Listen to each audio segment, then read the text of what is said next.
I think one of the hardest parts about fostering is learning how to keep your peace while carrying constant pressure. We carry school meetings, social workers, other professionals, behaviours, allegations, misunderstandings, and just in general, the system as a whole. And sometimes it can feel like everybody wants something from you, all at the exact same time. And if we're honest, there are moments in fostering where it becomes very easy to just react emotionally. That we've learned to speak from exhaustion, we've learned to speak from frustration, and even from fear, especially when you are carrying so much quietly in the background.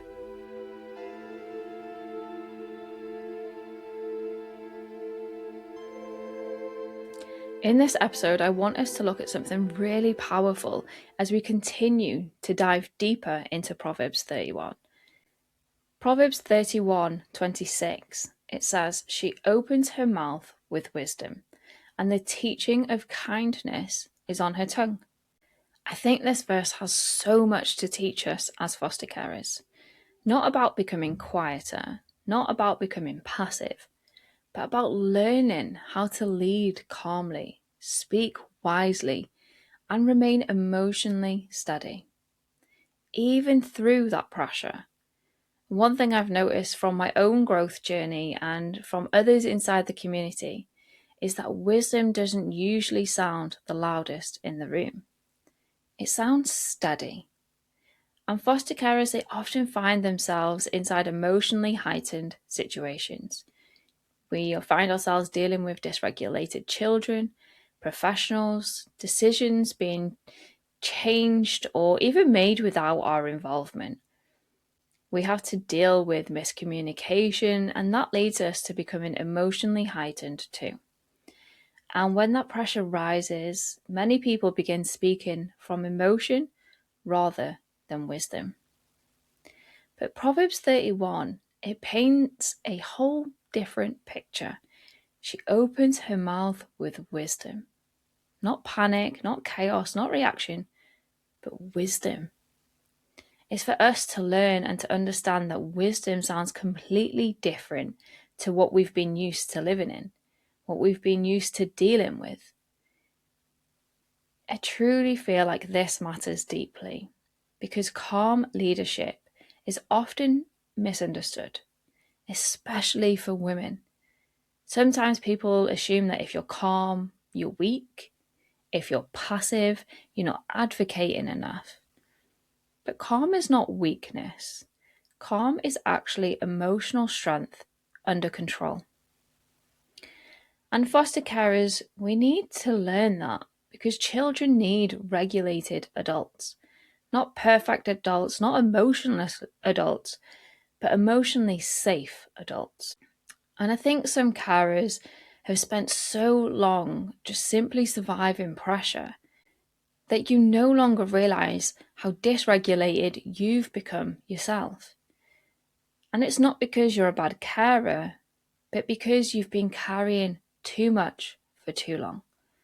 Not only fostering, but everything that you have experienced throughout your life. And this is something that Proverbs 31 keeps revealing. And when you meditate over that scripture, you will find that too. This woman, she shapes the atmosphere of her household.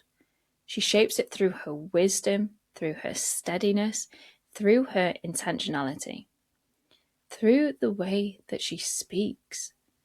And foster carers, we carry that same influence because the emotional tone over our homes, that often follows the emotional regulation of the adults inside it. And children notice way more than we actually realise. They notice the tone, they notice the tension, the reactions, they notice whether the adults around them feel emotionally and physically safe. That's why wisdom matters so much in fostering, not just for information or for awareness, but for true emotional wisdom. And I want to say something really important here. Speaking with wisdom doesn't mean that you stay silent, because foster carers, we often need to advocate strongly. In my personal fostering journey, this is something that I do, and I do it all the time. And even my panel notes, they'll always reflect this as a fierce advocate. And this is something that I will continue to do, because when we can speak with wisdom, we aren't silent, but we are clear. We're clear for the children, we're clear for their support, we're clear for their education, but also for everybody else's stability within the home. And Proverbs 31, it actually says, speak up and judge fairly. Defend the rights of the poor and needy. So wisdom is not silence. Wisdom is knowing how to speak, when to speak, what tone carries the authority, and what reaction only escalates the situation. And I think that's incredibly important in fostering, that we learn the power of the tongue. One thing I think many foster carers carry quietly is that emotional exhaustion. An emotional exhaustion that changes the way that we communicate. You can become shorter, more reactive, less patient, even more emotionally overwhelmed yourself. And sometimes we assume that the issue is around the behaviour, when it's actually our own nervous system that's being overloaded.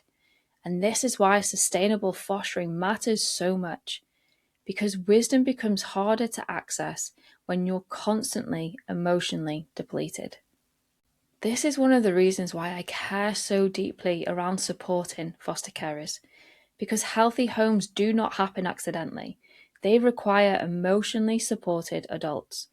And one of the things that I truly love about Jesus is that even in the pressure that he faced, he remained anchored. He wasn't passive, he wasn't weak, but he was steady. And he showed us what a true, steady adult looked like. And many carers need that permission to realize that you don't have to match the chaos to lead well. You do not have to become louder to hold authority. And wisdom, it often sounds so much calmer than people expect it to. These are the things that I've had to learn over the years, and I've come to realize that I now communicate differently compared to when I first began my journey. I used to be in that reactive mode, snapping and argumentative and forceful with my words.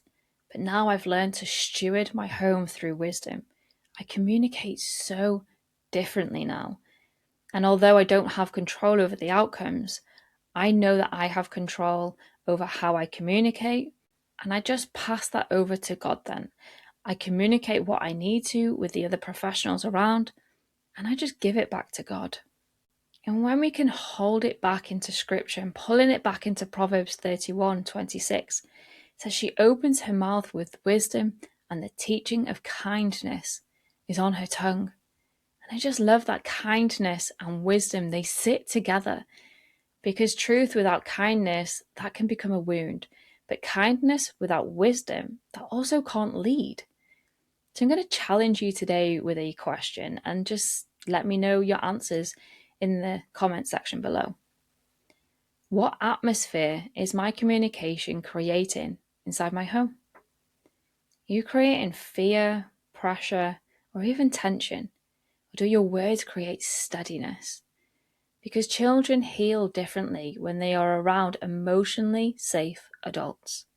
And foster carers, we carry so much influence that we don't actually realise. So it's important that we can steward that well. So if you've been feeling emotionally stretched lately, if you've been reactive, overwhelmed, or you've just lost peace just a little bit, just know that you are not failing because pressure has affected you. But know that wisdom is gently inviting you back into that steadiness, back into your intention, back into calm leadership, back into emotional awareness, and ultimately back into your relationship with God. And maybe today, that's where the healing process will begin. But in the next episode, we're going to continue deepening this journey through the Proverbs 31 woman by exploring what it means in strength and dignity are her clothing. Because I think that many foster carers have quietly lost parts of themselves whilst trying to hold everybody else together. And if these are the kinds of conversations that you've been needing lately, conversations around faith, fostering, stewardship, and building sustainable homes, then I'd love to invite you into the Fostering Kingdoms community. Because inside the membership, we continue these conversations together through support, reflection, prayer, and practical wisdom for foster carers.